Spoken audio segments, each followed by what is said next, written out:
Hey YouTubers, Darren here from Grass Ranch Garage.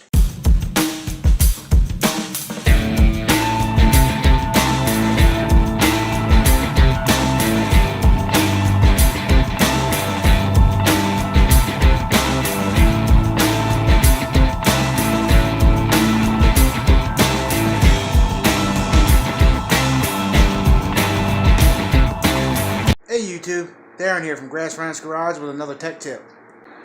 And today's tech tip is to always clean off the top of your deck, especially if you're going to be storing your mower for any length of time. As you can see here, this deck was not cleaned off properly.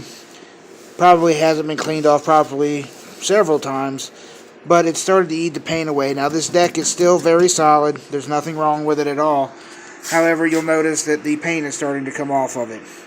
It just makes it unattractive, and as you leave it for a long period of time, it will eventually rust and rot, break the deck, and unfortunately that's an expensive repair, and in most cases it's more efficient, or so I guess you would say, to go ahead and buy a new mower.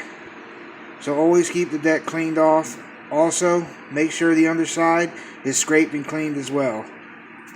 I'm Darren with Grass Ranch Garage, and this has been your tech tip.